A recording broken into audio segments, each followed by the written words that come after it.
আসসালামু আলাইকুম ওয়া রাহমাতুল্লাহি ওয়া বারাকাতুহু। যদি বলেন আসসালামু আলাইকুম ওয়া রাহমাতুল্লাহি ওয়া বারাকাতুহু, যাতে ঘুম পালায়, তাহলে ঘুম চলে আসলে ফায়দা নেই। إن الحمد لله نحمده ونستعينه ونستغفره ونعوذ بالله من شرور أنفسنا ومن سيئات أعمالنا من يهده الله فلا مضل له ومن يضلله فلا هادي له وأشهد أن لا إله إلا الله وحده لا شريك له وأشهد أن محمدا عبده ورسوله صلى الله تعالى عليه وعلى آله وصحبه وسلم تسليما كثيرا. يا أيها الذين آمنوا اتقوا الله حق تقاته ولا تموتن إلا وأنتم مسلمون. يا أيها الناس اتقوا ربكم الذي خلقكم من نفس واحدة وخلق منها زوجها وبث منهما رجالا كثيرا ونساء واتقوا الله الذي تساءلون به والأرحام إن الله كان عليكم رقيبا. يا أيها الذين آمنوا اتقوا الله وقولوا قولا سديدا يصلح لكم أعمالكم ويغفر لكم ذنوبكم ومن يطع الله ورسوله فقد فاز فوزا عظيما. أما بعد فإن خير الحديث كتاب الله وخير الهدي هدي محمد صلى الله عليه وسلم وشر الأمور محدثاتها وكل محدثة بدعة وكل بدعة ضلالة وكل ضلالة في النار. أعوذ بالله من الشيطان الرجيم. يا أيها الناس كلوا مما في الأرض حلالا طيبا ولا تتبعوا خطوات الشيطان إنه لكم عدو مبين. সম্মানিত ব্রাদার ইসলাম, শ্রদ্ধেয় উলামায়ে কেরাম ও মাশায়েখ, সর্বপ্রথমে আল্লাহ পাক রব্বুল আলামিনের সমস্ত প্রশংসা, হামদ ও সানা যে আল্লাহ পাক আমাদেরকে অসংখ্য দিন দুনিয়ার নিয়ামত দান করেছেন, বল আলহামদুলিল্লাহ। আল্লাহ পাক রব্বুল আলামিনের যতই শুকরিয়া আদায় করেন, তার নিয়ামতের সামনে আপনি কখনো শুকরিয়া আদায় করে শেষ করতে পারবেন না। আল্লাহ যে আপনাকে আমাকে দিয়েছেন, একমাত্র শুকরিয়া আদায় করার বাক্য হচ্ছে যে আল্লাহ পাক আরহামুর রাহিমিন শিখিয়েছেন যে আলহামদুলিল্লাহ, সমস্ত প্রশংসা, সমস্ত রকমের শুকরিয়া, কৃতজ্ঞতা আল্লাহ পাক রব্বুল আলামিনের। এক একটি করে আমরা বলে শেষ করতে পারবো না। যে আল্লাহ পাক রব্বুল আলামিন যেসব নিয়ামত দান করেছেন, তার সবচেয়ে বড় নিয়ামত হচ্ছে যে আল্লাহ আপনাকে আমাকে জন্মসূত্রে ইসলাম ঈমান দান করেছেন। আল্লাহ পাক রব্বুল আলামিনের বহু নিয়ামতের আর একটি নিয়ামত হচ্ছে যে আল্লাহ আপনাকে আমাকে হালাল রিজিকের ব্যবস্থা দিয়েছেন, বলুন আলহামদুলিল্লাহ। এই রিজিক সম্পর্কে আজকে আলোচনা করব আপনাদের সামনে। হালাল রিজিক এবং হারাম রিজিক। আল্লাহ পাক রব্বুল আলামিন মানুষকে রাস্তা দেখিয়ে দিয়েছেন এবং ভালো রাস্তা সম্পর্কে স্পষ্ট জ্ঞান দেওয়ার জন্য আল কোরআন নাযিল করেছেন। শেষ নবী মুহাম্মদ রাসূলুল্লাহ সাল্লাল্লাহু আলাইহি সাল্লামকে রাসূল করে প্রেরণ করেছেন। খারাপ মন্দ রাস্তা থেকে সমস্ত ক্ষেত্রে, ওই রকমই রুজি রোজগারের ক্ষেত্রে, আয় উপার্জনের ক্ষেত্রে খারাপ মন্দ রাস্তা থেকে সতর্ক করার জন্য কোরআনুল কারীম নাযিল করেছেন। মুহাম্মদ রাসূলুল্লাহ সাল্লাল্লাহু আলাইহি সাল্লামকে রাসূল করে প্রেরণ করেছেন এবং তার তিরোধানের পরে প্রত্যেক যুগে উলামা ওয়ারাসাতুল আম্বিয়া থেকেছেন, আর আছেন, আর থাকবেন, যারা মানব জাতিকে সতর্ক করবেন এবং নবী করিম সাল্লাল্লাহু আলাইহি সাল্লামের মিশন চালিয়ে যাবেন। আল্লাহ পাক রব্বুল আলামিনের লাখ লাখ শুকরিয়া যে আল্লাহ পাক আমাকে আপনাকে হালাল রিজিক দান করেছেন, বলুন আলহামদুলিল্লাহ। সৌদি আরবে আসার পরে কেউ যদি হালাল রিজিকে হারামের সংমিশ্রণ ঘটায়, হালাল রিজিক পাওয়া সত্ত্বেও, পাক পবিত্র রিজিক পাওয়া সত্ত্বেও তাতে যদি হারামের মিক্সচার করে, তাহলে দেশে গিয়ে বা দুনিয়ার কোন এলাকায় গিয়ে কখনো সে হালাল রিজিক পাবে না, আল্লাহ তাকে তৌফিক দেবে না। এখানে আলহামদুলিল্লাহ রাব্বিল আলামিন, পাক পবিত্র দেশ, আমন আমানের দেশ, নিরাপত্তার দেশ, মানসিক শারীরিক দৈহিক সার্বিক শান্তির দেশ। এখানে যেইভাবে হালাল রিজিকের রাস্তা, হালাল আয় উপার্জনের রাস্তা প্রশস্ত রয়েছে, কোষাদা রয়েছে, দুনিয়ার আর কোনো জায়গায় নেই। এর যদি বাস্তব অভিজ্ঞতা অর্জন করতে হয়, তিক্ত অভিজ্ঞতা, তো একবার দেশে গিয়ে দেখেন আর কোন কাজ শুরু করে দেখেন। কত রকমের বাধা, ঘুষ না দিলে কাজই আগাই না। এছাড়া যে কত রকমের সেখানে দুর্নীতি আর কত রকমের হারাম পথ একেবারে উন্মুক্ত খোলা। আর যারা হালাল রিজিক করতে চায় তাদের জন্য এই হালাল রিজিকের দ্বার সংকুচিত, সংকীর্ণ। অনেক ভাইরাই আবেগে বিয়ে শাদী করেছে, অথবা দীর্ঘদিন হয়ে গেল, টাকার কত থাকবে বিদেশে, ভালো ভালো স্যালারি, ভালো সুযোগ সুবিধা, হালাল রিজিক ছেড়ে দিয়ে দেশে চলে গিয়ে এখন আফসোস করছে। আমাদের বহু ছাত্র এরকম আছে। আল্লাহ পাকের শুকরিয়া আদায় করে আল্লাহ পাক রব্বুল আলামিন আপনাকে সুযোগ দিয়েছেন এই হালাল রিজিকের। সুতরাং হালালের সাথে হারামের সংমিশ্রণ ঘটাবেন না। আল্লাহ পাক রব্বুল আলামিন যা দুনিয়াতে রেখেছেন রিজিক হিসাবে তা দুই ভাগে বিভক্ত, হালাল এবং হারাম। আর হালাল যেমন সুস্পষ্ট তেমনি হারামও সুস্পষ্ট। আল্লাহ পাক রব্বুল আলামিন এই হালাল হারাম সম্পর্কে কোরআন কারীমের বিভিন্ন আয়াতে বিভিন্ন দিকগুলি বর্ণনা করেছেন। তার একটি আয়াত সূরা বাকারাতে রয়েছে, আয়াত নম্বর 168। আল্লাহ পাক তাতে সমস্ত মানুষকে সম্বোধন করে বলছেন, ইয়া আইয়ুহান নাস, হে মানব সকল, সমস্ত মানুষকে আল্লাহ সম্বোধন করে বলছেন, কুলু মিম্মা ফিল আরদি হালালান তাইয়্যিবা, পৃথিবীতে যা আছে তা থেকে তোমরা ভক্ষণ করো হালাল এবং পবিত্র। কুলু, তোমরা খাও দাও, ভোগ করো, মিম্মা ফিল আরদি, যা কিছু পৃথিবীতে রয়েছে তা হতে, হালালান মানে যা তোমার জন্য হালাল, তাইয়্যিবান যা তোমার জন্য পাক পবিত্র। হালালের বিপরীত হচ্ছে কি? হারাম। আর তাইয়্যিবের বিপরীত বলতে পারেন, প্রত্যেকটা শব্দের বিপরীত শব্দ আছে, জানেন তো? তাইয়্যিব মানে পাক পবিত্র, তাহলে তাইয়্যিবের বিপরীত শব্দ কি হতে পারে? পবিত্র। কোরআনের ভাষায়, কোরআনের ভাষায় কোন হাফেজ নাই এখানে, মাদ্রাসা পড়া ভাই নাই, খাবিস। তাইয়্যিবের বিপরীত হচ্ছে খাবিস। খাবিস মানে নোংরা, নাপাক, ঘৃণিত। জি, আল্লাহ পাক যা হারাম করেছেন, রাসূলুল্লাহ সাল্লাল্লাহু আলাইহি ওয়াসাল্লাম যা হারাম ঘোষণা করেছেন, যা আপনার দিনের ক্ষতি করে, দুনিয়ার ক্ষতি করে, শরীরের ক্ষতি করে, জি, আপনার মন মস্তিষ্কের ক্ষতি করে, আপনার ধন সম্পদের ক্ষতি সাধন করে, আপনার সমাজের ক্ষতি করে, আপনার পরিবারের ক্ষতি করে, আপনার ছেলে মেয়েদের ক্ষতি করে, সবগুলো হচ্ছে খাবিস। খুব ব্যাপক শব্দ। তাহলে যেগুলি ক্ষতি করে আপনার অথবা আপনার পরিবারের, আপনার ধন দৌলতের, আপনার সমাজের, আপনার দেশের, সেগুলি হচ্ছে খাবিস। তাহলে যেগুলি ক্ষতি করে না, যেগুলোতে আপনার মন মস্তিষ্কের ফায়দা রয়েছে, আপনার শারীরিক ফায়দা রয়েছে, আপনার পারিবারিক ফায়দা রয়েছে, ছেলে মেয়েদের ফায়দা রয়েছে, আপনার সমাজের ফায়দা রয়েছে, আপনার দেশের ফায়দা রয়েছে, সেগুলি হচ্ছে তাইয়্যিব। তাইয়্যিবের বহুবচন হচ্ছে তাইয়্যিবাত। এই জন্য আল্লাহ রাব্বুল আলামিন আরেক আয়াতে বলেছেন, কুলু মিনাত তাইয়্যিবাত বা কুলু মিন তাইয়্যিবাতি মা রাযাকনাকুম। তাইয়্যিবাত আল্লাহ পাক বলেছেন। আল্লাহ পাক রব্বুল আলামিন এই আয়াত শেষ করি ইরশাদ করেছেন যে তোমরা পৃথিবীতে যা কিছু আছে তা থেকে হালাল এবং তাইয়্যিব পাক বস্তু ভক্ষণ করো।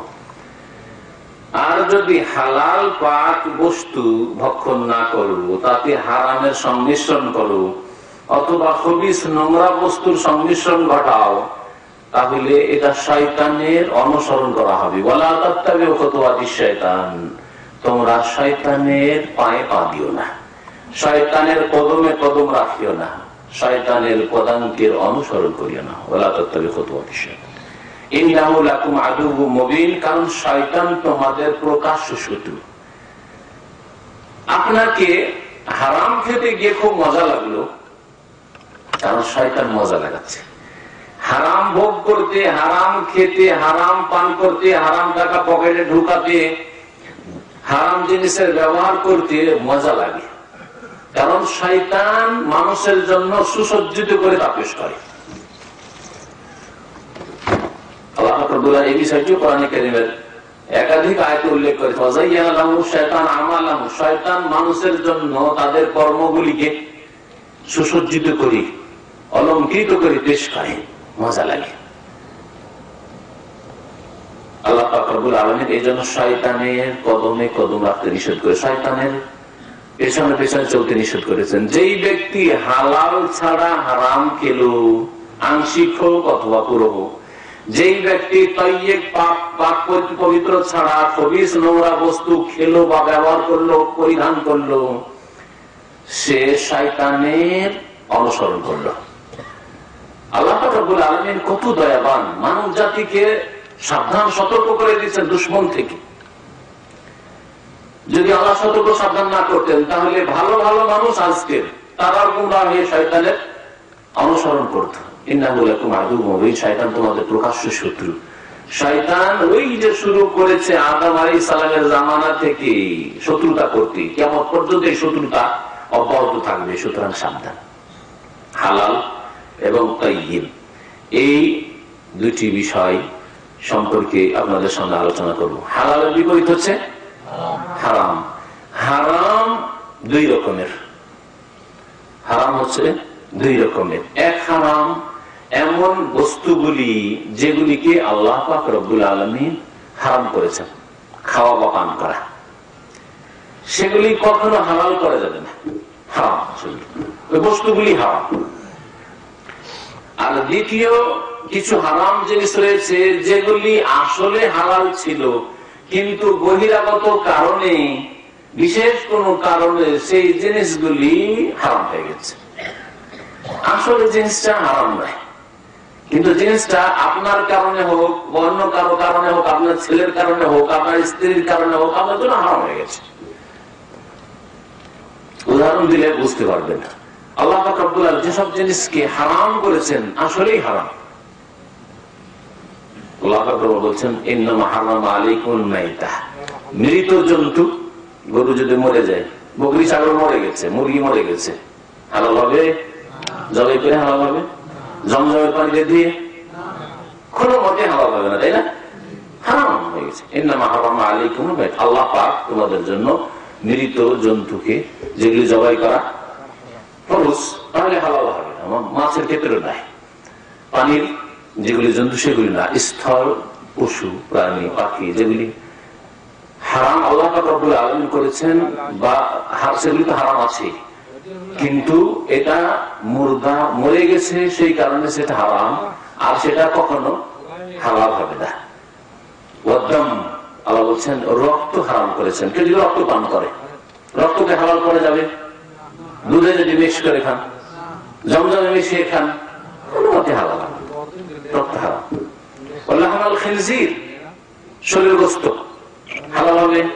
কোন মতে হালাল করা যাবে না। জমজম পানি দিয়ে পাক চাক করেন, আর দুধ দিয়ে পাক করেন, আর পড়া পানি দিয়ে দম করা পানি, কোরআনের আয়াত পড়ে দম করা পানি দিয়ে পাক শাক করেন, কোন মতে শরীর গোশত হালাল হবে না। এইগুলো সব সময় হারাম।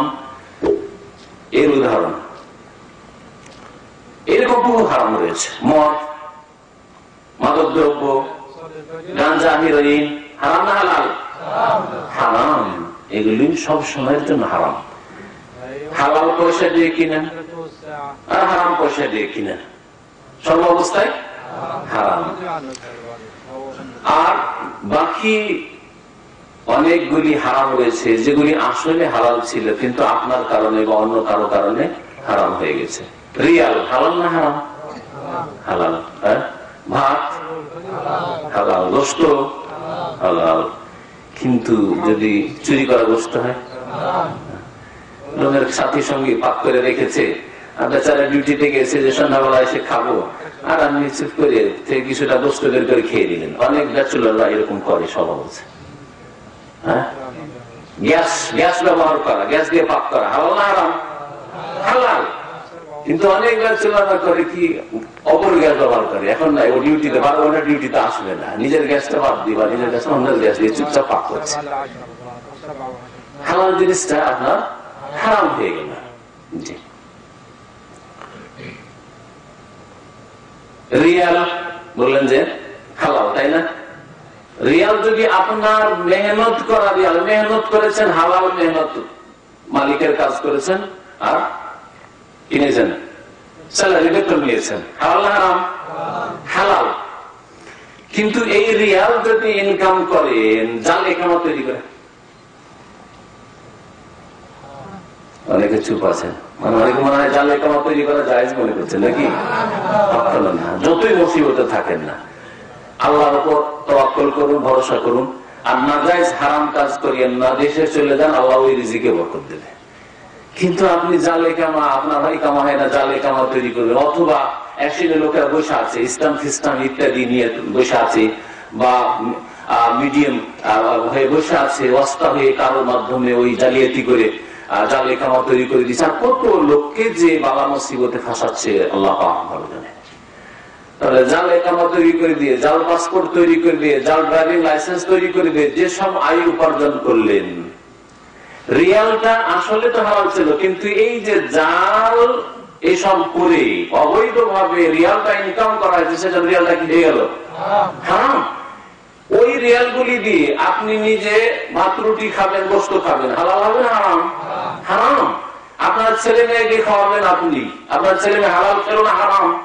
হারাম। বাড়ি ঘর তৈরি করবেন আপনি, আপনার বাড়ি বিল্ডিংটা তৈরি হবে, হালাল না হারাম? হারাম হয়ে গেল।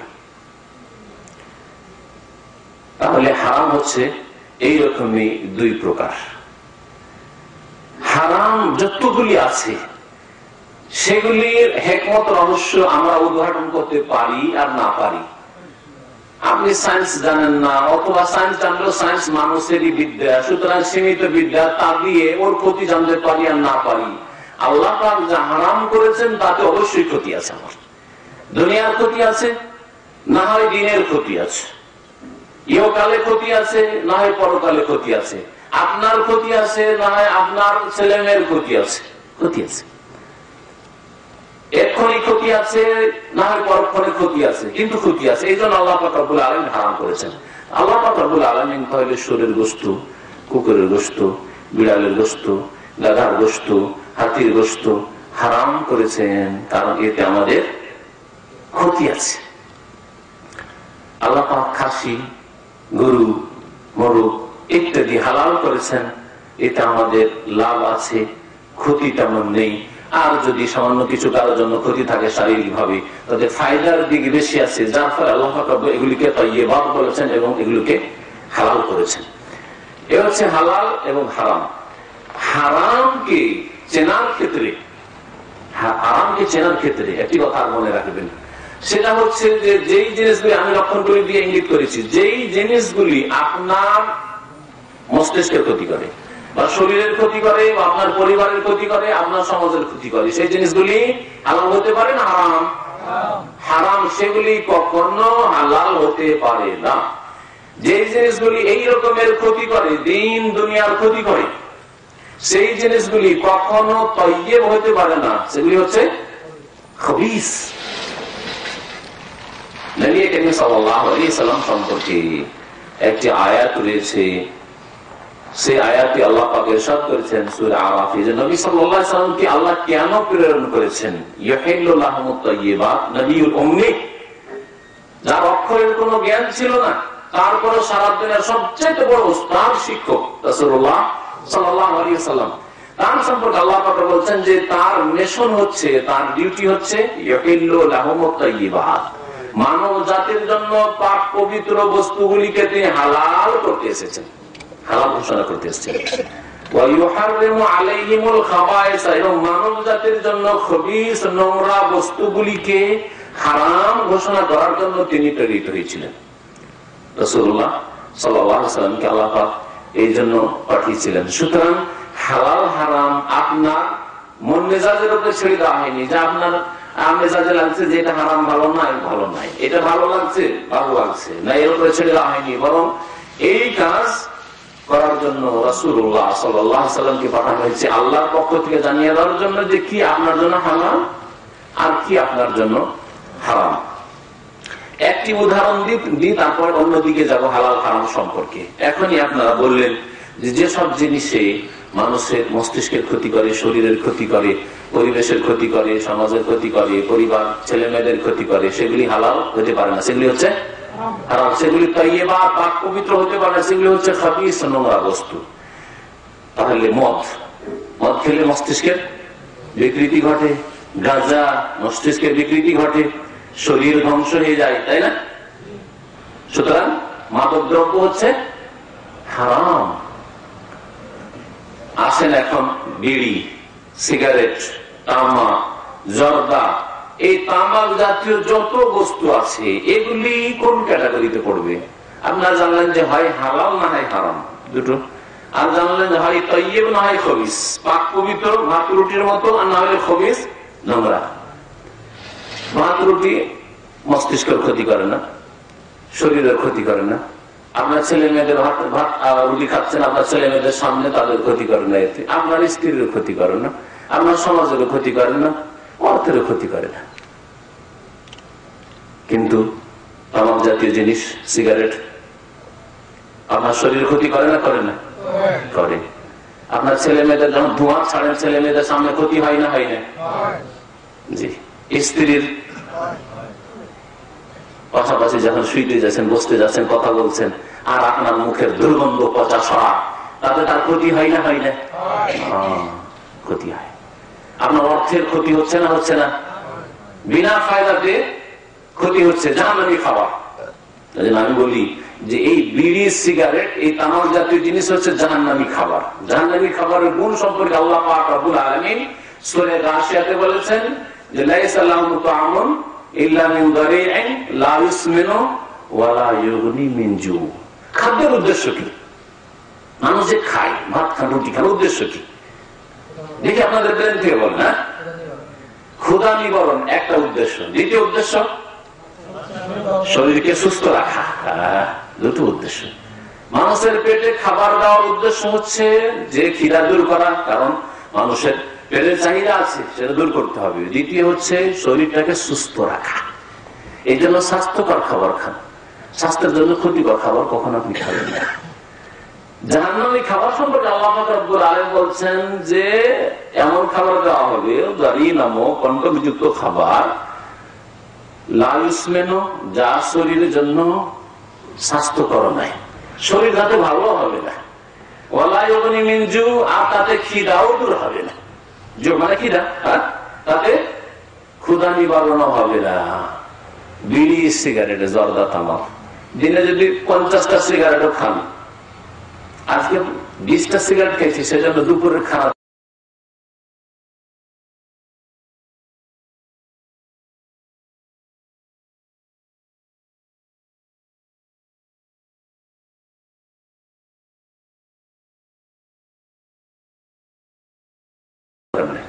চলবে, হবে?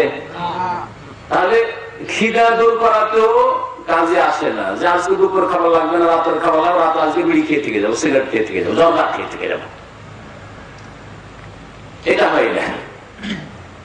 তাহলে এই জাহান্নামী খাবারের এক লক্ষণ পাওয়া গেল। দ্বিতীয় লক্ষণ হচ্ছে যে স্বাস্থ্যকর নয় সেই খাবার। বিড়ি, সিগারেট, জর্দা, তামাক এগুলি শরীরের জন্য উপকারী না অপকারী? অপকারী। এমন অপকারী, এমন অপকারী যে যারা কাফের, যারা অমুসলিম, আল্লাহ পরকালে বিশ্বাসী না, কোরআনের বিধানে বিশ্বাসী নাই, শরীয়তে বিশ্বাসী নাই, তারাও লিখে রেখেছে সিগারেটের প্যাকেটে যে এটা হচ্ছে শরীরের জন্য, স্বাস্থ্যের জন্য ক্ষতিকর বস্তু।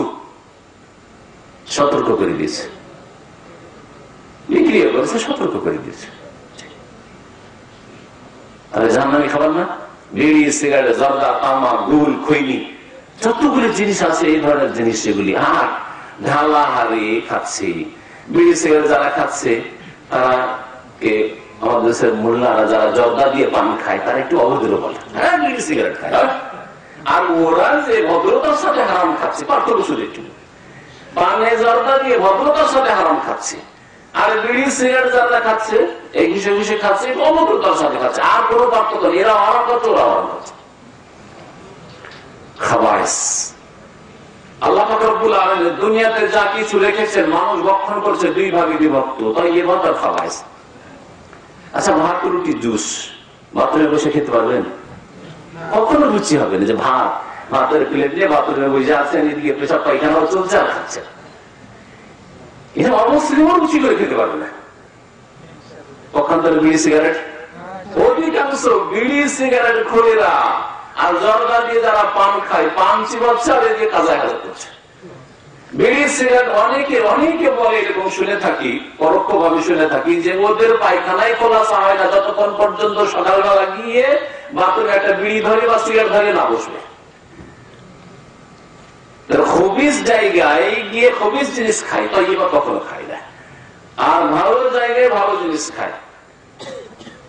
এই মজলিসে, নেকির মজলিসে, মসজিদে, মাদ্রাসায়, ভালো পরিবেশে আপনি ভাত রুটি জুস সবকিছু খেতে পারবেন। কিন্তু এখানে যদি কোন বেনামাজিকে বলা হয় যে তোমাকে এখানকার সিগারেট ধরিয়ে খেতে হবে, কখনো পারবেন না। পারবেন? আপনার সামনে কখনো পারবেন না। আপনি যদি সামান্য ভদ্রতা থাকে, আমাদের দেশের মানুষকে দেখা যায় আসছে আসছে দেখলে সামনে হুজুর আসছে,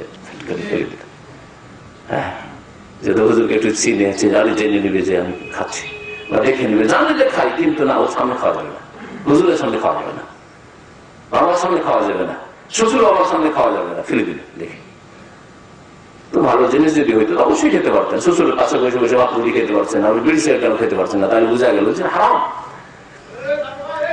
আল্লাহ পাক রব্বুল আলামিন হালাল এবং হারামকে স্পষ্ট করেছেন। নবী করিম সাল্লাল্লাহু আলাইহি ওয়াসাল্লামের প্রসিদ্ধ হাদিস, সহিহ বুখারী মুসলিমের হাদিস, আল হালালু বায়্যিনুন ওয়াল হারামু বায়্যিনুন। হালাল হচ্ছে স্পষ্ট আর হারাম হচ্ছে স্পষ্ট। জানার সামান্য চেষ্টা করলে আপনি জানতে পারবেন। ওয়াবাইনাহুমা মুশতাবিহাত, আর এই দুইয়ের মাঝে কিছু জিনিস আছে জনসাধারণের জন্য অস্পষ্ট খানিকটা। মুশতাবিহাত মানে অস্পষ্ট। মুশতাবিহাত মানে হালাল না, আপনার জন্য হুকুমটা অস্পষ্ট। অনেকগুলি ব্যবসা আছে, ব্যবসা সম্পর্কে আপনার বুঝতে অসুবিধা হচ্ছে। সুদ বুঝেন আপনি, 100 টাকা দিয়ে 110 টাকা নিলে সুদ হবে, এটা বুঝেন। কিন্তু কতগুলি সূক্ষ্ম বিষয় আছে, যা উদাহরণ তার এখন সময় নেই, সেখানে আমার সন্দেহ হচ্ছে এটা সুদ হবে কি হবে না। যেমন জমির বন্ধক, অনেকের সংশয় হয় যে টাকা 10,000 টাকা ওকে ধার দিলাম, আর ধার দেওয়ার জমিটা বন্ধক রেখে খেলাম, ফসলটা 5 মণ 10 মণ ফসল খেলাম। এখানে একটু অস্পষ্টতা আছে জনসাধারণের জন্য, এই জন্য অনেকে এইভাবে অস্পষ্টতা হারাম খাচ্ছে। এই ক্ষেত্রে আপনার করণীয় কি? যে যখন অস্পষ্ট লাগছে, হালাল হইতে পারে হারামও হইতে পারে, এইরকম লাগছে ওইরকম লাগছে, তো চুপচাপ খেয়ে যায়। এটা আপনার কাজ না, এটা আপনার কাজ না। বলছেন যে অনেক লোকেরা জানে না। নবী কি বলছেন? অনেক লোকেরা জানে। তাহলে বোঝা গেল কাসীরের বিপরীত হচ্ছে কালিল, অল্প লোক জানে। আর আলেমের সংখ্যা জনসাধারণের তুলনায় অল্প, তাই না? তাহলে অল্প বিজ্ঞ আলেমরা অবশ্যই জানে যে আপনার এই বন্ধক রেখে, বন্ধকের এগনিস্টে 10,000 ফিরি নিলেন, আর এই 2 বছর ধরে 5 মণ 10 মণ ফসলও খেলেন, এটা সুদ, এটা ভালো আলেমরা অবশ্যই জানে। নবী করিম সাল্লাল্লাহু আলাইহি ওয়াসাল্লাম বলেছেন, ইন্নামা শিফাউল ইয়ে আস-সাওয়াল, অজ্ঞতার চিকিৎসা হচ্ছে আলেমদের জিজ্ঞাসা করে না। আপনার মাসলা জানা নেই, সুতরাং এর এলাজ হচ্ছে, এর ট্রিটমেন্ট হচ্ছে যে আপনি সওয়াল মানে জিজ্ঞাসা করে নেবেন, আর জিজ্ঞাসা করবেন না, এইরকম হারাম খেতে থাকবেন, সুদ, এটা আপনার জন্য চলবে না। তাহলে যে জিনিসগুলি সম্পর্কে নবী সাল্লাল্লাহু আলাইহি ওয়াসাল্লাম বলেছেন যে অস্পষ্ট, সেগুলির হুকুম অবশ্যই আছে, হয় হালাল নয় হারাম। আপনাকে অস্পষ্ট লাগছে, আপনার চাইতে বড় কাছ থেকে, ইলমের দিক দিয়ে যে বড় তার কাছ থেকে, এবং কোরআন সুন্নাহর যে ইলম রাখে, আবার পকেট থেকে ফতোয়া দেয় না। আমাদের দেশে আবার ফতোয়া দেওয়ার জন্য হাদিস দলিল লাগে না, কোরআনের আয়াতও লাগে না, হাদিস দলিল টুলিল লাগে না, মান সম্মান বাঁচানো লাগে। অনেক মসজিদের ইমাম, ছোট মোটো মৌলভী সাহেব, হুজুর, এগুলি ফতোয়া দেয় মান ইজ্জত বাঁচাবার জন্য। এদের ঘরে মিলাদ করি, এদের মসজিদে অমতি করি, আর এদের বাচ্চাদের পড়াই, এরা আমাকে বেতন দেয়, রুজি রিজিকটা এই গ্রামওয়ালার হাতে। আর ফতোয়া জিজ্ঞাসা করেছে, যদি আমি ফতোয়া না দিই তাহলে আমাকে সরিয়ে দিয়ে আরেকজনকে নিয়ে আসবে। এই বলে সাহেব, আর হুজুর কেমন আপনি, আপনি ফতোয়া দিতে পারেন, আপনাকে রেখে লাভ থাকি, যান। মানুষের হাতে রুজি আমরা মনে করে নিয়েছি এক শ্রেণীর লোকেরা, যার ফলে মানুষ ইজ্জত বাঁচাবার জন্য, চাকরি বাঁচাবার জন্য, রুজি রেজি বাঁচাবার জন্য ফতুয়া দেয়, আর নিজেও জাহান্নামে যায় আর অন্যকে জাহান্নামে নিয়ে যায়। ফাদাল্লু ওয়া আদাল্লু, নিজেও পথভ্রষ্ট হয় তারা আর অন্যদেরকে পথভ্রষ্ট করে। সম্মানিত ভাইরা, নবী করিম সাল্লাল্লাহু আলাইহি ওয়াসাল্লাম বলছেন যে হালাল হারামের মাঝখানে কিছু অস্পষ্ট জিনিস আছে, সেটাকে অধিকাংশ লোকেরা হয়তো জানে না, কিন্তু অল্প লোকেরা এর অর্থ হচ্ছে যে জানে, তাদেরকে জিজ্ঞাসা করে নিতে হবে। নবী করিম সাল্লাল্লাহু আলাইহি ওয়াসাল্লাম বলছেন ফামানিত্তাকা শুবহাত, যেখানে আপনার সন্দেহ হবে যে এটা আমার জন্য হালাল না হালাল নয়, সেখানে আপনি বেঁচে থাকেন, সেখানে আপনি বেঁচে থাকেন।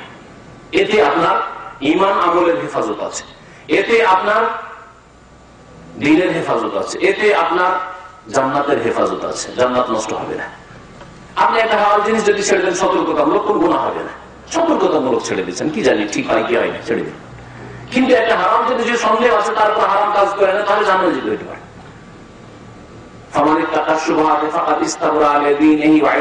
যেই ব্যক্তি সন্দেহের জিনিসগুলি থেকে বেঁচে থাকলো, সে নিজের দ্বীনের হেফাজত করে নিল আর মান ইজ্জতের হেফাজত, সমালোচনার পাত্র হলো না, সমালোচনার পাত্র হলো না।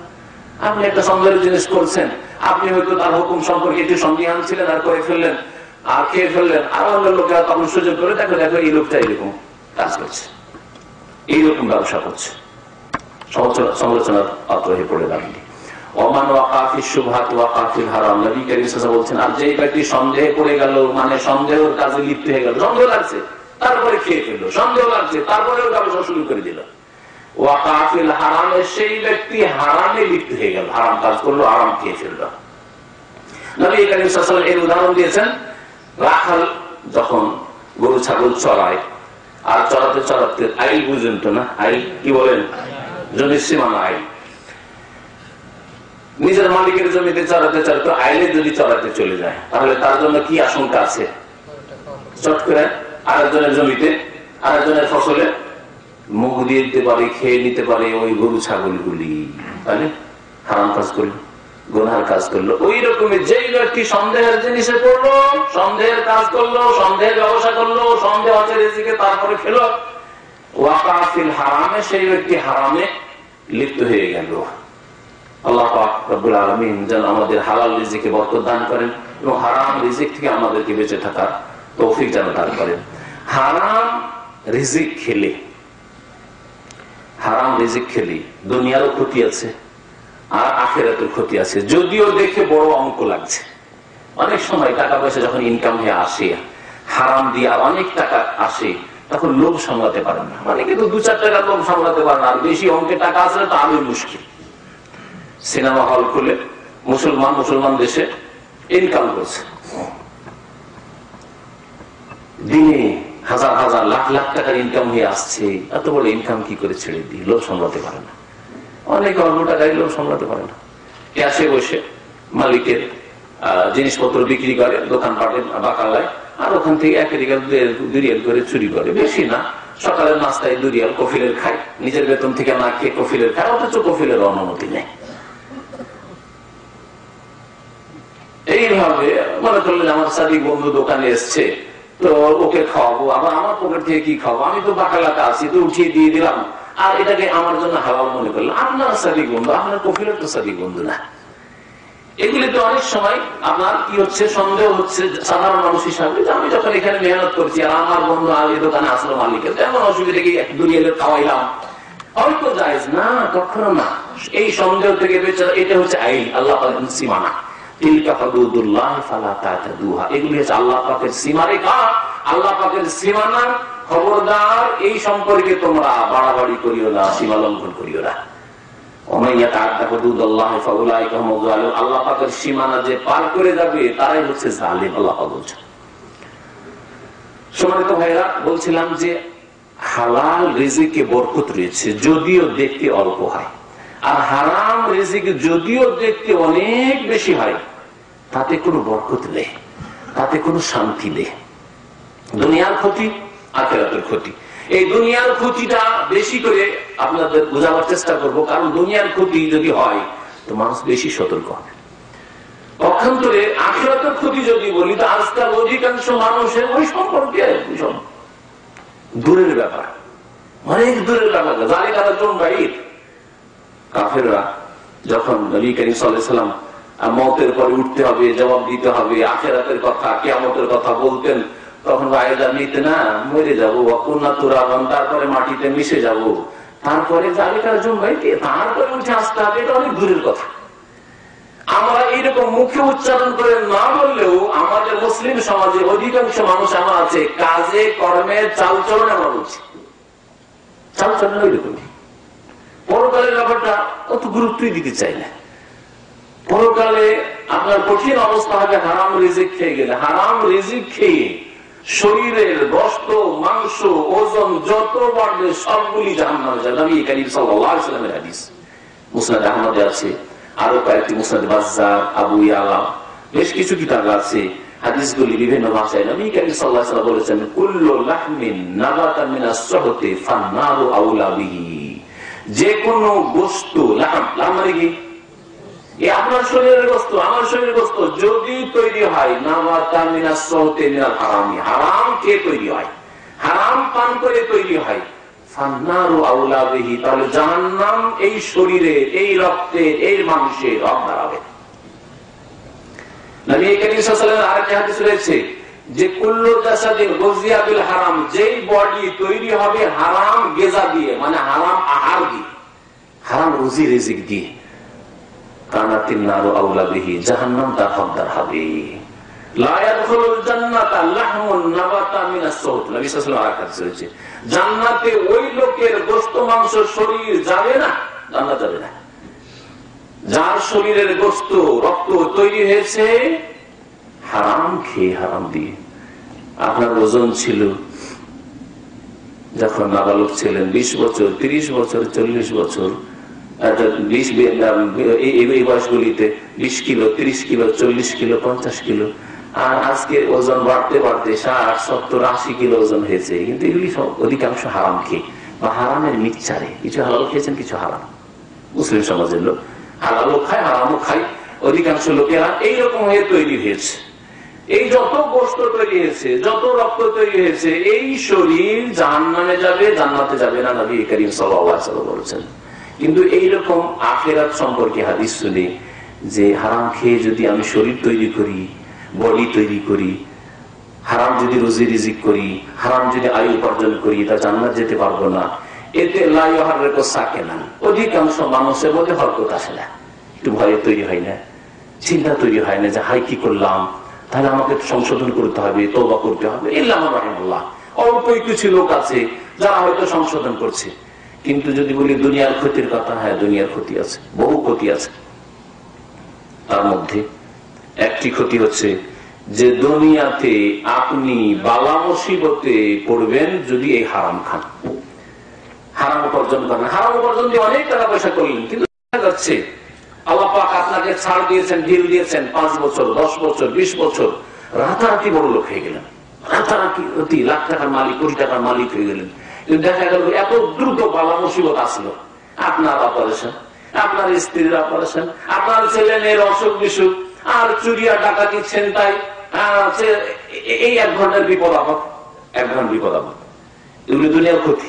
টাকা অনেক টাকা নিয়ে গেলেন, কিন্তু টাকা এক দ্বার দিয়ে ঢুকেছিল হারাম টাকা, আর এক রাস্তা দিয়ে ডাক্তারখানা, হাসপাতালে চলে গেল, আর না হলে চোরের বাড়িতে চলে গেল, ছিনতাইকারীর বাড়িতে চলে গেল, ডাকাতের বাড়িতে চলে গেল। আর একটা বালা বা গজব আসে হারাম রিজিক খেলে, সেটা হচ্ছে ছেলে মেয়েরা সৎ হয় না,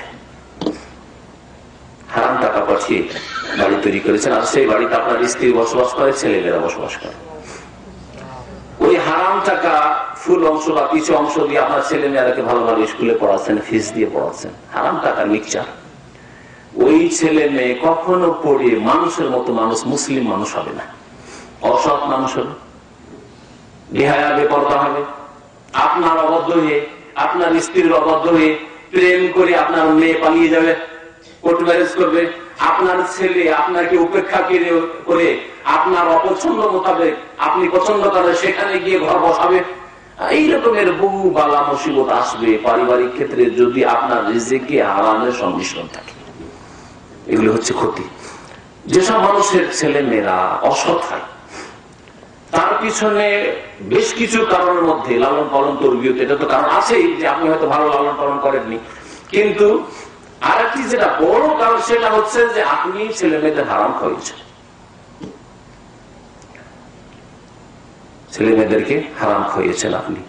আপনি ছেলে মেয়েকে টাকা অঙ্কের দিক দিয়ে ঠিক দিলেন, পড়াশোনার খরচ দিলেন, আপনি ভালো স্কুল দিলেন, ভালো মাদ্রাসা দিলেন, এই দিক দিয়ে ভালো ভালো খেতে দিচ্ছেন, কিন্তু আপনি যে খাবারটা দিয়েছেন, আপনি যে পোশাকগুলি দিয়েছেন ছেলে মেয়েদেরকে, তাতে হারাম মিশানো আছে, হারাম মিশানো আছে, যার ফলে ছেলে সৎ হচ্ছে না, যার ফলে যখনই ছেলে সামান্য করে নামাজ পড়ছে না, বাপ মায়ের কথা শুনছে না, নেশা করা শুরু করলো, খারাপ সাথী সঙ্গীদের সাথে চলাফেরা শুরু করলো, সন্ত্রাসী হয়ে গেল, ডাকাত হয়ে গেল, খুনি হয়ে গেল, ইত্যাদি ইত্যাদি, গাঁজা শুরু করে দিল, বহু রকমের পাপে জড়িত হয়ে গেল।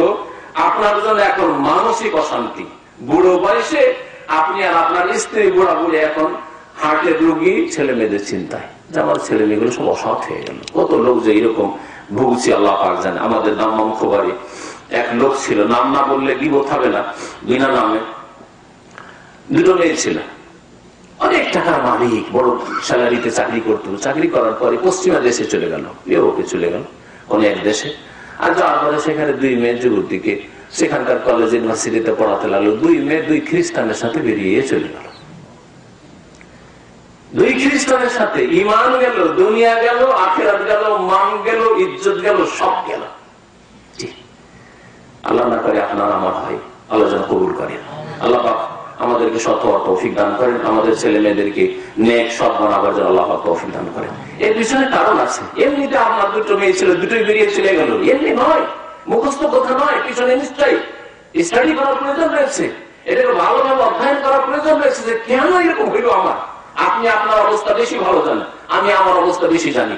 যদি আমার সাহাবায়ে কেরামরা এই সূক্ষ্ম অনুভূতি রাখতেন, এমনকি সালাফে সালেহ বলছেন যে আমার যদি ছোট্ট একটা গুনাহ থাকে, তার কুপ্রভাব আমার যে সওয়ারি ঘোড়া রয়েছে বা আমার যে উট রয়েছে তার চরিত্রে দেখতে পাই।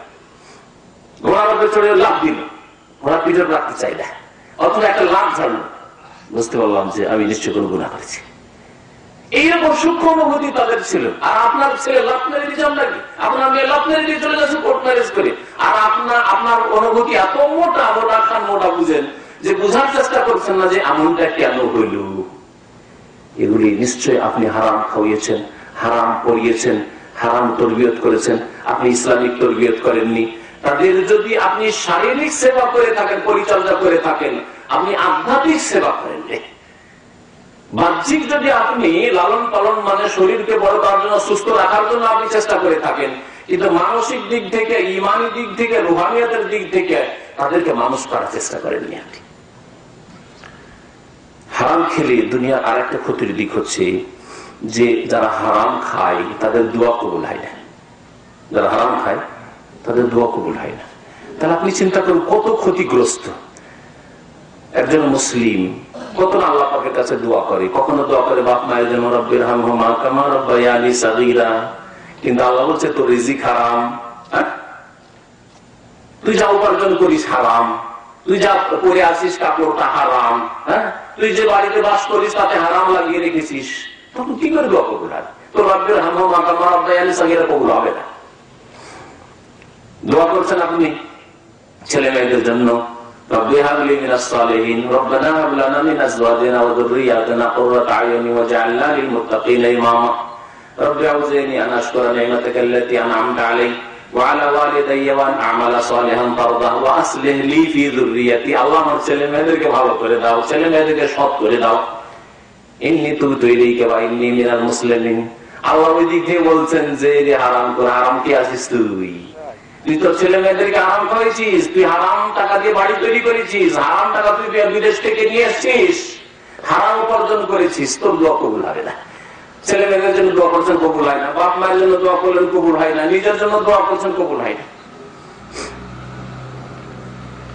আইয়ুব আলাইহিস সালাম অসুস্থ হলেন, একবার শুধু দোয়া করলেন, রব্বি আন্নী মাসসানিয়া দুররু ওয়া আনতা আরহামুর রাহিমিন।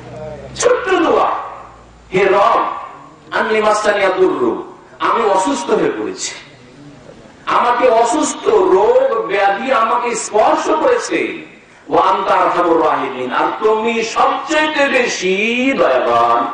যত দয়ালু দুনিয়াতে হতে পারে সবার চেয়ে বেশি তুমি আরহামুর রাহিমিন, দয়ালু। একটি দোয়া করলেন আর সাথে সাথে দোয়া কবুল হইল। আদম আলাইহিস সালাম একটি দোয়া করলেন, সাথে সাথে দোয়া কবুল হলো। আর আপনি আমি আমাদের মতো অনেক লোক তিন দোয়া করছেন, আপনি দোয়া কবুল হয় না, দোয়ার আপনি রেজাল্টই পাচ্ছেন না, ফলাফল পাচ্ছেন না। আর মাঝে মধ্যে এসে কোন আলেমকে বলছেন যে সাহেব কি ব্যাপার, আমি দোয়া করছি কোন কিছু বুঝতেই পারি না, কবুল হয় না, কিছু পাই না। কেন খুঁজে দেখেন না আপনি? তাহলে আপনি আল্লাহ পাকের কত মুহতাজ, আল্লাহ পাকের কত মুখাপেক্ষী, আর তারপরে আপনি নিজের দোয়া নিজেই কবুল হতে দিচ্ছেন না। নবী করিম সাল্লাল্লাহু আলাইহি ওয়াসাল্লামের একটি বড় হাদিস রয়েছে সহিহ মুসলিমে। নবী সাল্লাল্লাহু আলাইহি ওয়াসাল্লাম বলছেন যে আল্লাহ পাক রব্বুল আলামিন ইন্নাল্লাহা তাইয়্যিবুন লা ইয়াকবালু ইল্লা তাইয়্যিবান। আল্লাহ পাক পাক পবিত্র, সুতরাং পাক পবিত্র ছাড়া অন্য কিছু গ্রহণ করেন না। আল্লাহ আপনার কাছ থেকে আমার কাছ থেকে যেটা পাক সেটা কবুল করেন। আপনি হালাল টাকা দান করবেন, আল্লাহ কবুল করবেন। হালাল টাকা পয়সা দিয়ে মসজিদ মাদ্রাসা তৈরি করবেন, কবুল করবেন। হালাল টাকা ইসলামের খেদমতে লাগাবেন, আল্লাহ পাক কবুল করবেন। হালাল টাকা পয়সা দিয়ে ছেলে মেয়ে মানুষ করবেন, আল্লাহ কবুল করবেন। হালাল পয়সা হালাল রিজিক আপনি আপনার স্ত্রীকে খাওয়াবেন, আল্লাহ কবুল করবেন। হালাল পয়সা দিয়ে বাপ মায়ের সেবা যত্ন চিকিৎসা করবেন, আল্লাহ পাক কবুল করবেন। ইন্নাল্লাহা তাইয়্যিবুন লা ইয়াকবালু ইল্লা তাইয়্যিবান। আল্লাহ পাক রব্বুল আলামিন পাক পবিত্র, সুতরাং তিনি পাক পবিত্র ছাড়া আর কিছুই কবুল করেন না। খবিস, নোংরা, হারাম রিজিক ব্যয় করবেন আপনি, তা আল্লাহ পাক কবুল করবেন না।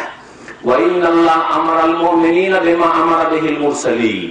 আর আল্লাহ পাক রব্বুল আলামিনের এমন একটা আদেশ রয়েছে যে আদেশটা যেমন মুমিনদের রয়েছে তেমন রাসূলের জন্য রয়েছে।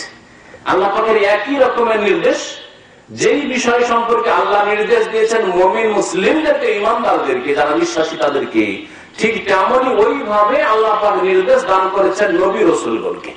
দুটি আয়াতে, একটি আয়াত সূরা বাকারা আর একটি আয়াত সূরা নাহলের। আল্লাহ পাক ইরশাদ করেছেন, নবী সাল্লাল্লাহু আলাইহি ওয়াসাল্লামের এই হাদিসে দুটি আয়াত তুলে ধরা হয়েছে। ইয়া আইয়ুহাল্লাযীনা আমানু কুলু মিন তাইয়্যিবাতি মা রাযাকনাকুম, হে ঈমানদার মানুষেরা, কুলু মিন তাইয়্যিবাতি মা রাযাকনাকুম, যা আমি তোমাদেরকে রিজিক দিয়েছি তা থেকে তাইয়্যিবাত পাক পবিত্র বস্তুগুলি তোমরা খাও, দাও, ভক্ষণ করো। আর আল্লাহ পাকের পাক রিজিক, হালাল রিজিক খেয়ে ওয়াশকুরুলিল্লাহ, শুকরিয়া আদায় করো। আল্লাহ পাকের শুকরিয়া আদায় করতে হবে। আল্লাহ পাকের শুকরিয়া আদায় করা মানে আমাদের দেশি শুকরিয়া হচ্ছে খাওয়ার শরীরে খুব ভালো মানুষ যদি খায় বলে বিসমিল্লাহ, আর শেষখানে খেয়ে দে কি বলে আলহামদুলিল্লাহ, শুকুর আলহামদুলিল্লাহ। আমাদের দেশে শুকুর আলহামদুলিল্লাহ, শুকুর আলহামদুলিল্লাহ। এই মনে করলো যে আমি খুব ভালো মানুষ, আমি বিসমিল্লাহ বলে খাওয়া শুরু করলাম আর আলহামদুলিল্লাহ দিয়ে খাওয়া শেষ করলাম, আমি শুকরিয়া আদায় করলাম। এটা হচ্ছে মুস্তাহাব শুকরিয়া আদায়। ভালো করে শুনে রাখেন, এটা হচ্ছে এই দোয়াগুলি পড়া সুন্নাত মুস্তাহাব, তাই না?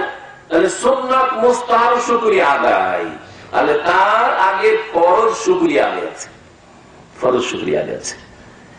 আল্লাহ পাকের রিজিক খান, হালাল রিজিক, এবং আল্লাহ পাকের ফরজ শুকরিয়া আদায় করেন। ফরজ শুকরিয়া হচ্ছে 5 ওয়াক্ত নামাজ, 3 বার খাবেন অথবা 5 বারই খান, অসুবিধা নেই। আজকালকার অধিকাংশ মানুষ 5 বার খায়, তাই না? সকালে 2টো নাস্তা, একবার ফজর পরে পরে, আবার একটা সকালে 10টার সময় নাস্তা, জোহরে একবার, বিকেলে নাস্তা, আবার রাতে 5 বার খাই না, খাই না। আজকালকার বাচ্চা, আমরা খালি পেটে বাসি পেটে মাদ্রাসা গেছি আর 11টার সময় এসে বাসি পেটে খেয়েছি। এইভাবে আমরা 30 বছর 40 বছর আগে। আর আজকালকার ছেলেরা, আমাদের ছেলেরা কি সকালে একবার নাস্তা করিয়ে দিয়ে আবার একটা নাস্তা বেঁধে দিয়ে পড়া, 9টার সময় টিফিন হবে, তখন এক নাস্তা, 2 তো হয়ে গেল। জোহরে এসে আবার একবার খাবার, মাগরিবের আগে বা পরে আর এক নাস্তা, রাত্রে 9টা 10টার সময় আবার খাবার। 5 বার না?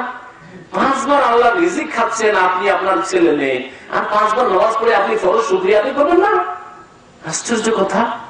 আল্লাহ বলছেন কুলু মিন তাইয়্যিবাতি মা রাযাকনাকুম, যে রিজিক আমি দিয়েছি তার থেকে পাক পবিত্র খাও, ওয়াশকুরুলিল্লাহ, আর খেয়ে দিয়ে আল্লাহ ফরজ শুকরিয়া আগে আদায় করো।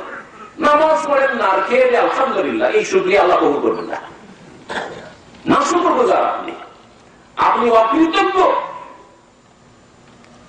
আপনি নেও খারাপ। আল্লাহ পাক রব্বুল আলামিন ফরজ শুকরিয়া আদায় করতে হবে। আপনার কফিলের ডিউটি, আগে আপনার যে 8 ঘন্টার ডিউটি, বাধা ধরা ডিউটি আছে, ওইটা করার পরে তারপরে ওভারটাইম করতে হবে। আর আপনি যদি বললেন যে বস আমি আমার এই ডিউটি করতে পারবো না, 8 ঘন্টা ডিউটি করতে পারবো না, তাহলে বিকালবেলা ঠান্ডার সময় এসে আপনার ওভারটাইম 2 ঘন্টা করে দেবো, চলবে? চলবে না। তো যারা শুধু খেয়ে দিয়ে আলহামদুলিল্লাহ বলেন আর 5 ওয়াক্ত নামাজ পড়েন না, খেয়াল করে 3 ওয়াক্ত 2 ওয়াক্ত 1 ওয়াক্ত পড়েন, এরা আল্লাহ পাকের ফরজ ডিউটি করতে চায় না, এরা ওভারটাইম করতে চায়। ওভারটাইম করা ছিল।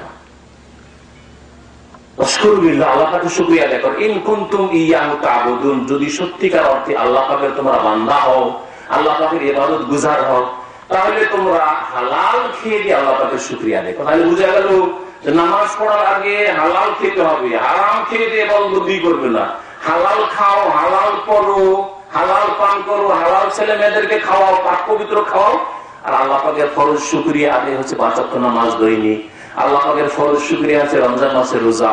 আল্লাহ পাকের ফরজ শুকরিয়া হচ্ছে টাকা পয়সা আল্লাহ দিয়েছেন 70 2.5 টাকা, 100 টাকাতে মাত্র 2.5 টাকা গরিবকে দিন, এটা আল্লাহ পাকের শুকরিয়া আদায় করা। আল্লাহ পাকের শুকরিয়া হচ্ছে জীবনে কমপক্ষে একবার হজ করা, উমরা করা, এটা আল্লাহ পাকের শুকরিয়া।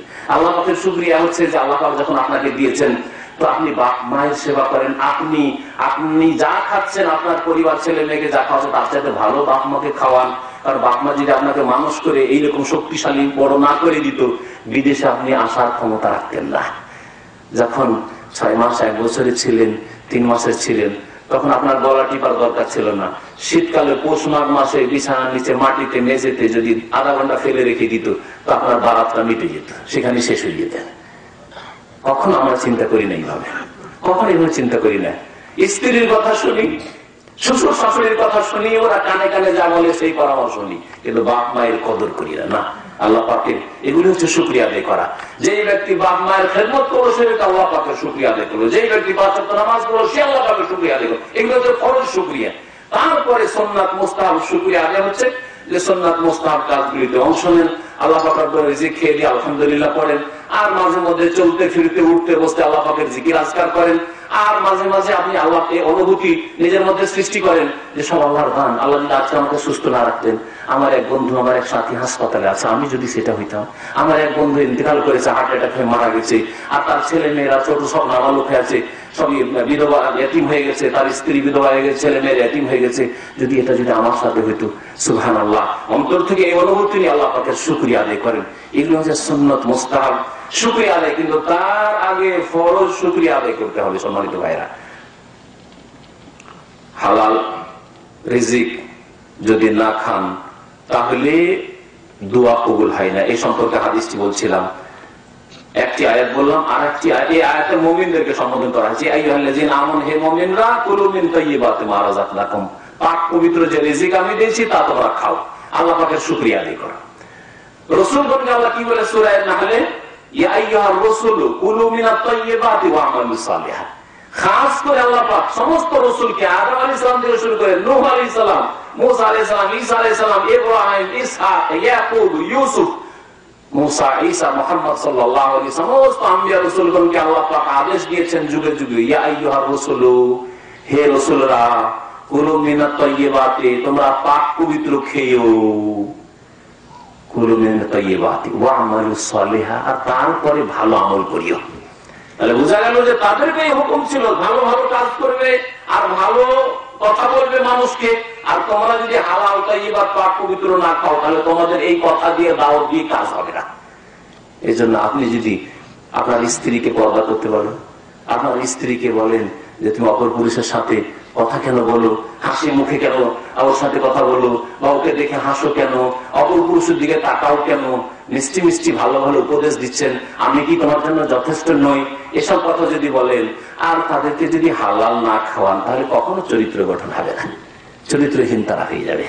কুলু মিনাত তাইয়্যিবাতি ওয়া আমালু সালিহান, পাক পবিত্র খাও তারপরে নেক আমল করো। সুতরাং পাক পবিত্র নিজে খাবেন, নিজের স্ত্রীকে খাওয়াবেন, ছেলে মেয়েদের খাওয়াবেন, আর নেক আমল করবেন। এটা হচ্ছে আল্লাহ পাক রব্বুল আলামিনের আদেশ। আম্বিয়া রাসূলগণকে আদেশ করেছেন, আর জনসাধারণ মুসলিমকে, মানুষকে আল্লাহ পাক রব্বুল আলামিন এই নির্দেশ দান করেছেন। তারপরে নবী করিম সাল্লাল্লাহু আলাইহি সাল্লাম এই দুটি আয়াত উল্লেখ করার পরে বলছেন, সুম্মা যাকারা রাজুলা আশআসা আকবরা ইয়ামুদ্দু ইয়াদাইহি ইলাস সামাই, এমন এক লোকের কথা নবী করিম সাল্লাল্লাহু আলাইহি ওয়াসাল্লাম উল্লেখ করলেন যে যার চুলগুলি ছিল বিক্ষিপ্ত ছিল, চিরুনি করার মতো সময় নেই বা চিরুনি কেনার মতো পয়সা নেই, আশ্বাস জীর্ণ শীর্ণ কাপড় চোপড় শরীর চুল এদিক ওদিক হয়ে আছে, পকেটে পয়সা নেই, সচ্ছলতা নেই, অভাবী মানুষ, গরিব মানুষ। এটা কেন উল্লেখ করেন? কারণ গরিব মানুষ যে একবারে জীর্ণ শীর্ণ অবস্থায় থাকে, একেবারে অসহায় অবস্থায় থাকে, আল্লাহ পাকের দয়া হয়। আল্লাহ পাকের দয়া একটা কারণ মজুর আছে, আগবারা ধুলো ধূসরিত, আর মহিলা শরীরে ময়লা লেগে আছে, ধুলো লেগে আছে, পরিষ্কার পরিচ্ছন্ন হবে তো সাবান কেনার পয়সা নেই, এ তো গরিব মানুষ। তাহলে আল্লাহ পাকের দয়া হওয়ার কথা। একজন মানুষ যদি বেশি পরিষ্কার পরিচ্ছন্ন হয়, দামে দামে আতর সেন্ট লাগায়, অহংকার আসতে পারে, তাই না? কিন্তু একজন গরিব মানুষ, তার অহংকারের ব্যাপার কি আছে? সে ধুলো ধূসরিত হয়ে আছে, ধুলো লেগে আছে, কাপড়ে ধুলো বালি লেগে আছে। এই অবস্থায় আকাশের দিকে হাত উঠাচ্ছে, হাত উঠিয়ে দোয়া করলে কবুল হয়, তাহলে হাত উঠিয়েও সে দোয়া করছে, আর বলছে ইয়া রব্বি ইয়া রব্বি, হে আল্লাহ, হে আল্লাহ মাফ করে দাও, হে আল্লাহ আমার স্ত্রীকে ভালো রাখো, হে আল্লাহ আমার ছেলে মেয়েগুলিকে ভালো রাখো, আল্লাহ আমার বাপ মাকে ভালো করো, রহম করো, বাপ মা মারা গেছে তুমি জান্নাতবাসী করো, ইত্যাদি ইত্যাদি। আমার রিজিকে বরকত দাও আল্লাহ, আল্লাহ আমার ছেলে মেয়েদেরকে সুশিক্ষিত করো, আল্লাহ তাআলা মুসিবত থেকে তাদেরকে বাঁচিয়ে রাখো, দুশমনের হাত থেকে কবল থেকে বাঁচিয়ে রাখো, ইত্যাদি মেলা দোয়া করেছে। এমদ্দু ইয়াদাইহি ইলাস সামাই ইয়া রাব্বি ইয়া রাব্বি। নবী করিম সাল্লাল্লাহু আলাইহি ওয়াসাল্লাম বলেছেন ওয়া মাতআমুহু হারামুন ওয়া মালবাসুহু হারামুন ওয়া মাশরাবুহু হারামুন ওয়া গুযিয়া বিল হারাম। কিন্তু মুশকিল আছে একটা, এত সুন্দর দোয়া করছে, এত বড় চিত্তে খুশু খুজুর সাথে মন লাগিয়ে দোয়া করছে, কিন্তু তার খাবার হচ্ছে হারাম, মাতআমুহু হারাম ওয়া মাশরাবুহু হারাম, তার পানীয় বস্তু হারাম, ওয়া মালবাসুহু হারাম, তার লেবাস পোশাক যা কাপড় পরে আছে হারাম পয়সার কিনা, চুরি করা পয়সা, বেঈমানি করা পয়সা, ধার করে বেঈমানি করেছে, টেলিফোন বদলে দিয়েছে, আর ধারের পয়সা পরিশোধ করছে না। হারাম, এমনকি তার আহারই হচ্ছে হারাম, রাত দিন যা খাই হারামের সংমিশ্রণ। নবী করিম সাল্লাল্লাহু আলাইহি ওয়াসাল্লাম বলেছেন ফাআন্না ইস্তাজাবু লিযালিক, এই লোকের দোয়া কেমন করে কবুল হবে? এই লোকের দোয়া কেমন করে কবুল হবে? তার দোয়া এত মন দিয়ে করছে, তারপরে এই লোকের দোয়া কবুল হচ্ছে না, একমাত্র এই জন্য যে হারাম খায়। সম্মানিত ভাইরা, আপনি চিন্তা করুন যে কত আল্লাহ পাকের আপনি মুহতাজ, আর আল্লাহ পাকের কাছে আপনি দোয়া করছেন, কিন্তু দোয়া আপনার কবুল হচ্ছে না, না দুনিয়াতে শান্তি পাবেন না আখিরাতে শান্তি পাবেন। আল্লাহ পাকের কাছে দোয়া করছেন আতিনা ফিদ দুনিয়া হাসানা ওয়া ফিল আখিরাতি হাসানা ওয়া কিনা আযাবান্নার, কিন্তু আপনার রিজিক হারাম, সুতরাং দোয়া কবুল হচ্ছে না। সাদ বিন আবি ওয়াক্কাস রাদিয়াল্লাহু তাআলা আনহু আশরা মুবাশশির একজন সাহাবী, তাকে নবী করিম সাল্লাল্লাহু আলাইহি ওয়াসাল্লাম সহিহ তারগিব তারহিবে এই হাদিস রয়েছে যে নবী করিম সাল্লাল্লাহু একবার বললেন যে ইয়া সাদ আতিব মাতআমাকা তুজাল দাওয়াতুকা, তুমি তোমার খাবারকে যা খাও তুমি পান করো, এটা পাক পবিত্র করিও, হারাম খেও না, হারামের মিক্সচার করিও না, তুজাল দাওয়াতুকা, তাহলে তোমার দোয়া কবুল হবে, তোমার দোয়া কবুল হবে। তাহলে বোঝা গেল এর দ্বারা, এই দুটি হাদিস দ্বারা, যে দোয়া কবুল হওয়ার জন্য শর্ত হচ্ছে যে হালাল রিজিক খেতে হবে, হালাল রিজিক খেতে হবে। এমনকি যারা হজে যাচ্ছেন, উমরায় যাচ্ছেন, যদি হালাল আর হারামের মিক্সচার করে দেন, তাহলে তাবরানীতে একটি হাদিস রয়েছে, যখন লাব্বাইক আল্লাহুম্মা লাব্বাইক লাব্বাইক লা শারীকা লাকা লাব্বাইক করতে থাকে, সেই সময় আর আসমান থেকে ফেরেশতারা আল্লাহর হুকুমে ডাক দেন আর বলেন যে তোমার জাদুকা হারাম, তুমি যে সম্বল নিয়ে এসেছো হজ করতে তা হচ্ছে হারাম, তোমার টিকিটের পয়সা হারাম, তুমি যে খরচ খরচা নিয়ে হজে এসছো হারাম, সুতরাং ওয়াহজ্জুকা গায়রু মাবরুর মাজুর, তোমার হজ গুনাহে ভরা, এই হজ তোমার মাবরুর মাকবুল হবে না। সম্মানিত ভাইরা, সেজন্য দুনিয়ার যদি শান্তি চান, আখিরাতের শান্তি চান, তাহলে হালাল রিজিক খাবেন, হারাম খাবেন না।